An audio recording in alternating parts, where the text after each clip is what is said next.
दोस्तों आज हम कवर करने वाले फिजिक्स के सेकंड पार्ट मोशन गति के बारे में। दोस्तों जो फिजिक्स है उसको टॉपिक बाय टॉपिक करने वाले हैं, जिसका दोस्तों आज सेकंड पार्ट मोशन गति कवर करने वाले हैं, जिसमें टॉप 40 प्लस एमसीक्यू कवर करेंगे। बात करते हैं फर्स्ट क्वेश्चन की। दूरी तथा विस्थापन के मध्य अनुपात होता है। ऑप्शन नंबर सी 1 के बराबर या उससे अधिक। नेक्स्ट क्वेश्चन, निम्न में से कौन शून्य हो सकता है। ऑप्शन नंबर डी वी विस्थापन, सी वेग, दोनों। दोस्तों जो दूरी है वह शून्य नहीं हो सकती। अगर दोस्तों किसी ने अगर दूरी थोड़ा भी चला है तो उसने मतलब दूरी तो कवर की है। इसके अलावा विस्थापन की बात कर ले तो विस्थापन दोस्तों शून्य भी हो सकता है, ऋणात्मक भी हो सकता है और धनात्मक भी हो सकता है। दोस्तों जो वेग होता है वह विस्थापन पर निर्भर करता है, इसलिए अगर विस्थापन शून्य है दोस्तों तो वेग भी शून्य होगा, इसलिए दोस्तों बी व सी दोनों शून्य हो सकते हैं। नेक्स्ट क्वेश्चन, निम्नलिखित में से किस राशि का मान स्थान बदलने पर भी परिवर्तित नहीं होता है। ऑप्शन नंबर ए द्रव्यमान। दोस्तों द्रव्यमान कभी परिवर्तित नहीं होता है, चाहे आप पृथ्वी पर रहें या फिर मंगल ग्रह पर। नेक्स्ट क्वेश्चन, निम्नलिखित युग्मों में से किन भौतिक राशियों के समान विमीय सूत्र नहीं है। ऑप्शन नंबर ए बल एवं दाब। दोस्तों बल एवं दाब के विमीय सूत्र समान नहीं है। इसके अलावा कार्य एवं ऊर्जा, आवेग एवं संवेग, भार एवं बल, दोस्तों इनके जो इनके विमीय सूत्र है वह समान है। नेक्स्ट क्वेश्चन, निम्नलिखित में से कौन एक सदिश राशि नहीं है। दोस्तों बात आती है कि सदिश राशि होती क्या है। दोस्तों जिन राशियों को व्यक्त करने के लिए परिमाण के साथ साथ दिशा की आवश्यकता होती है वह सदिश राशियाँ होती हैं। इसके अलावा जो अदिश राशियाँ होती हैं उनको केवल व्यक्त करने के लिए परिमाण की आवश्यकता होती है, दिशा की नहीं। बात करते हैं सदिश राशियों की। दोस्तों यहाँ पर संवेग सदिश राशि है, वेग सदिश राशि है, कोणीय वेग यह भी सदिश राशि है, लेकिन दोस्तों जो द्रव्यमान है सदिश राशि नहीं है। यहाँ से आपका ऑप्शन नंबर डी सही होता है। नेक्स्ट क्वेश्चन, निम्नलिखित में से कौन सी एक सदिश राशि नहीं है। दोस्तों यहाँ पर जो दाब है वह अदिश राशि है, ऊर्जा अदिश राशि है, कार्य अदिश राशि है, लेकिन दोस्तों संवेग है वह सदिश राशि से दोस्तों वह सदिश राशि। अब यहाँ पर क्वेश्चन में बोला गया कि कौन सी एक सदिश राशि है, तो यहाँ पर संवेग एक सदिश राशि है, बाकी तीनों अदिश राशियाँ हैं। नेक्स्ट क्वेश्चन, निम्नलिखित में से सदिश राशि है। दोस्तों यहाँ पर 4 में से एक सदिश राशि बताना है। दोस्तों अपन पढ़ के आ रहे हैं कि वेग एक सदिश राशि है, इसलिए ऑप्शन नंबर ए सही होता है। इसके अलावा द्रव्यमान, समय, लंबाई अदिश राशियाँ हैं। नेक्स्ट क्वेश्चन, विस्थापन की परिवर्तन की दर को क्या कहते हैं। दोस्तों पढ़ के आ चुके हैं कि जो विस्थापन की परिवर्तन की दर को वेग कहते हैं। दोस्तों जो वेग होता है वह विस्थापन पर निर्भर करता है, इसलिए विस्थापन की परिवर्तन की दर को वेग कहते हैं। नेक्स्ट क्वेश्चन, वेग में परिवर्तन की दर को क्या कहते हैं। ऑप्शन नंबर सी त्वरण। दोस्तों आपको याद रखना, वेग में परिवर्तन की दर को त्वरण कहते हैं और विस्थापन में परिवर्तन की दर को वेग कहते हैं। नेक्स्ट क्वेश्चन, संवेग को किसके गुणनफल के रूप में व्यक्त किया जा सकता है। ऑप्शन नंबर सी द्रव्यमान और वेग। जो संवेग होता है दोस्तों उसे पी से शो करते हैं, पी बराबर एम वी द्रव्यमान गुणित वी। दोस्तों संवेग होता है और द्रव्यमान और वेग का गुणनफल होता है। नेक्स्ट क्वेश्चन, 0.01 किलो की खिलौना वस्तु की गति 5 मीटर प्रति सेकंड की गति के साथ चल रही है, इसका संवेग कितना होता है। दोस्तों अभी हमने पढ़ा है कि संवेग जो होता है और पी बराबर एम वी होता है। दोस्तों यहाँ पर द्रव्यमान दिया गया है, इसके अलावा बात कर लें वेग की तो वेग दिया गया है 5 मीटर प्रति सेकंड। दोस्तों अगर इन दोनों का आप मल्टीप्लाई करेंगे दोस्तों 0.01 इंटू 5 तो आएगा 0.05 किलोग्राम मीटर प्रति सेकंड। ऑप्शन नंबर ए यहाँ से सही होता है। नेक्स्ट क्वेश्चन, आवेग किसके बराबर है। ऑप्शन नंबर वी बल एवं समय अंतराल एफ टी। नेक्स्ट क्वेश्चन, त्वरण ज्ञात करने का सही सूत्र कौन सा है। जो त्वरण होता है वो वेग में परिवर्तन की दर पर निर्भर करता है। Option number A. उसने यहाँ पर वेग, प्रारंभिक वेग और अंतिम वेग दिया गया, इसके अलावा जो समय परिवर्तन अंतराल और दिया गया तो बी माइनस यू बटे टी। नेक्स्ट क्वेश्चन, एक त्वरित गति है। ऑप्शन नंबर सी वृत्तीय गति। नेक्स्ट क्वेश्चन, जब एक वस्तु एक समान वृत्तीय वेग उत्पन्न करती है तो निम्नलिखित में से कौन सा परिवर्तित होता है।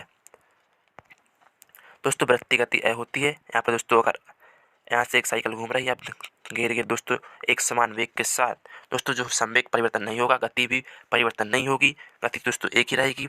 दिशा की बात करें तो दिशा परिवर्तित होगी, क्योंकि दोस्तों यहाँ से दिशा हर बार परिवर्तित होगी। इसलिए जब एक वस्तु एक समानुवर्ती वेग उत्पन्न करती है तो निम्नलिखित में से क्या परिवर्तित होगा? तो सही आंसर ऑप्शन नंबर सी, दिशा। नेक्स्ट क्वेश्चन, पदार्थ के संवेग और वेग के अनुपात से कौन सी भौतिक राशि प्राप्त की जाती है? दोस्तों संवेग प्रकाश के संवेग होता है दोस्तों mv, इसके अलावा जो वेग होता है वो v। दोस्तों इन दोनों के अनुपात से कौन सी भौतिक राशि प्राप्त की जा सकती है? यहाँ से v कट गया, इसके लिए पता m, द्रव्यमान बचा। तो सही आंसर ऑप्शन नंबर सी, द्रव्यमान। नेक्स्ट क्वेश्चन, प्लांक के अचर में किसका आयाम होता है? ऑप्शन नंबर सी, कोणीय गति। नेक्स्ट क्वेश्चन, किसी पिंड के द्रव्यमान तथा भार में अंतर होता है क्योंकि? दोस्तों हम पढ़ के आ रहे हैं जो द्रव्यमान होता है वो सस्ता रहता है, ऑप्शन नंबर बी। इसके अलावा जो भार होता है, वजन होता है, वह परिवर्तनीय होता है। नेक्स्ट क्वेश्चन, गति का प्रथम समीकरण के मध्य संबंध दर्शाता है? ऑप्शन नंबर बी, वेग व समय। दोस्तों गति का प्रथम समीकरण होता है और वेग व समय के मध्य संबंध दर्शाता है, आपको याद रखना है क्योंकि दोस्तों यह कंफ्यूज करने वाले क्वेश्चन होते हैं। नेक्स्ट क्वेश्चन, गति का द्वितीय समीकरण के मध्य संबंध दर्शाता है? ऑप्शन नंबर ए, स्थिति व समय। दोस्तों गति का द्वितीय समीकरण होता है और स्थिति व समय के मध्य संबंध दर्शाता है। नेक्स्ट क्वेश्चन, गति का तृतीय समीकरण के मध्य संबंध दर्शाता है? ऑप्शन नंबर सी, वेग व स्थिति। दोस्तों गति का जो प्रथम समीकरण होता है और वेग व समय, वो गति का द्वितीय समीकरण स्थिति व समय और गति का तृतीय समीकरण वेग व स्थिति के मध्य संबंध दर्शाता है। नेक्स्ट क्वेश्चन, चाल समय ग्राफ से प्राप्त किया जाता है? ऑप्शन नंबर सी, दूरी। नेक्स्ट क्वेश्चन, किसी भी स्थिर या गतिशील वस्तु की स्थिति और दिशा में तब तक कोई परिवर्तन नहीं होता जब तक कि उस पर कोई वायु बल सक्रिय ना हो। यह है ऑप्शन नंबर ए, न्यूटन की गति का प्रथम नियम। दोस्तों न्यूटन की गति का प्रथम नियम है और यह है कि अगर कोई वस्तु स्थिर अवस्था में या फिर कोई वस्तु गतिशील अवस्था में तो वस्तु की दिशा में कोई परिवर्तन नहीं होता अगर उस पर कोई वायु बल, वायु कारक न लगाया गया हो। नेक्स्ट क्वेश्चन, किसी असंतुलित बल द्वारा किसी पिंड में उत्पन्न त्वरण? ऑप्शन नंबर बी, बल के अनुक्रमानुपाती होता है। नेक्स्ट क्वेश्चन, न्यूटन की गति के तीसरे नियम के अनुसार क्रिया तथा प्रतिक्रिया से संबंधित बल? ऑप्शन नंबर सी, हमेशा भिन्न भिन्न वस्तुओं पर ही लगे होने चाहिए। नेक्स्ट क्वेश्चन, प्रत्येक क्रिया के बराबर व विपरीत दिशा में एक प्रतिक्रिया होती है, यह है? ऑप्शन नंबर सी, न्यूटन की गति का तृतीय नियम। नेक्स्ट क्वेश्चन, जल में तैरना न्यूटन की गति के किस नियम के कारण संभव है? ऑप्शन नंबर सी, तृतीय नियम। नेक्स्ट क्वेश्चन, कोई पिंड तब तक ब्रह्मावस्था में ही बना रहेगा जब तक कि उस पर वायु कारक तो वायु बल कार्य नहीं करता है, यह कथन किसका है? न्यूटन का। Option number A. दोस्तों यह न्यूटन गति का प्रथम नियम है और इसको न्यूटन ने ही लिखा है। दोस्तों जो न्यूटन ने अपने गति जो तीसरे नियम थे और सबसे पहले किस पुस्तक में प्रतिपादित किया था? दोस्तों अगर क्वेश्चन आता है तो आपको लगाना है प्रिंसिपिया। दोस्तों न्यूटन ने अपनी गति के तीनों नियम सबसे पहले प्रिंसिपिया पुस्तक में प्रतिपादित किए थे।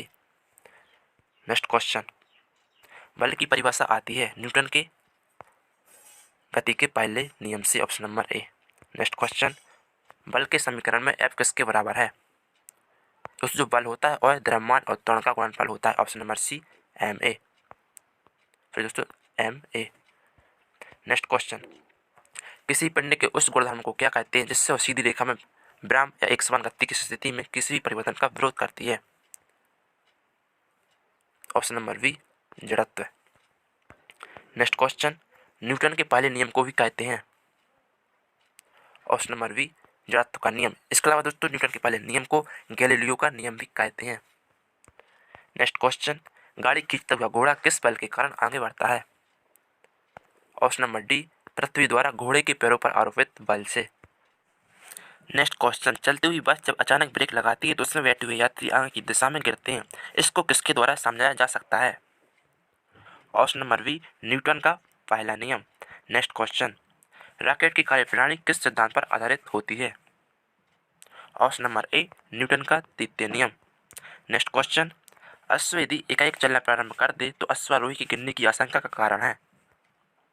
ऑप्शन नंबर सी, विश्राम जड़त्व। क्योंकि दोस्तों जो अश्वारोही वो विश्राम अवस्था में और अश्व एकदम से चलता है तो वह गिर पड़ता है, किसके कारण? विश्राम जड़त्व के कारण।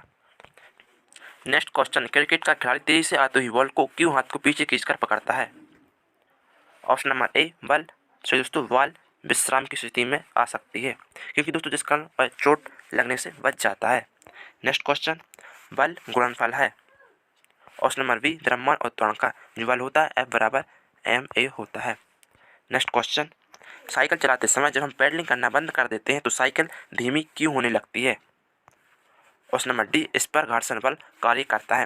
दोस्तों जो सड़क होती है और साइकिल होती है तो इस पर दोस्तों घर्षण बल कार्य करता है, इस कारण दोस्तों साइकिल को रोकने की कोशिश करता है। इस कारण दोस्तों अपन पेडलिंग करना बंद कर देते हैं तो साइकिल रुक जाती है कुछ समय बाद। नेक्स्ट क्वेश्चन, किसी वस्तु के संवेग के परिवर्तन की दर किसके अनुपातिक होती है? ऑप्शन नंबर सी, वस्तु पर लागू शुद्ध बल। नेक्स्ट क्वेश्चन, यदि समान द्रव्यमान की दो गेंदें रेत पर गिराई जाती हैं तो रेत में प्रवेश की गहराई समान होती है। दोस्तों यह बॉल है, दोस्तों एक यह बॉल है, दोस्तों इन दोनों की जो द्रव्यमान है समान है और दोस्तों रेत पर एक समान गिरती हैं, तो इसका कारण क्या है? ऑप्शन नंबर सी, mv का गुणनफल गेंद के लिए समान है। mv क्या है दोस्तों? संवेग का गुणनफल गेंद के लिए समान है। दोस्तों आज के लिए बस इतना ही, मिलते हैं नेक्स्ट वीडियो में नेक्स्ट टॉपिक के साथ। तब तक के लिए टेक केयर, बाय बाय। लेकिन दोस्तों आपने अभी तक हमारे चैनल को सब्सक्राइब नहीं किया तो चैनल को सब्सक्राइब कीजिएगा, साथ में नोटिफिकेशन आइकन को दबाना ना भूलिएगा, क्योंकि दोस्तों मैं आपके लिए ऐसी वीडियो लाता रहता हूँ। देखिए एक तो बेसिक ट्रिक है, एक तो लाइक और शेयर ठोक दीजिए, महाकाल का दबाकर लाइक और शेयर ठोक लीजिए। 5000 लौटे दिख जाना चाहिए। ये 4000 के लिए मैं यहाँ पे नहीं खड़ा हूँ, पूरा साल मेहनत करता हूँ आपके लिए बेटा। ऐसा नहीं चलेगा, ऐसा नहीं चलेगा। लाइक ठोकी दबा के, लाइक ठोकिए। यहाँ पे देखिए ऐसा क्वेश्चन चुटकी बजाते ही सॉल्व करना सिखा देता हूँ। एक्स का वैल्यू क्या होगा? देखिए एक तो 5000 घर का चिराग, मुझे 5000 घर का चिराग जलाना है। मैं मारकर जब चलाऊंगा, यहाँ मारकर जब चलाऊंगा, जब 5000 मुझे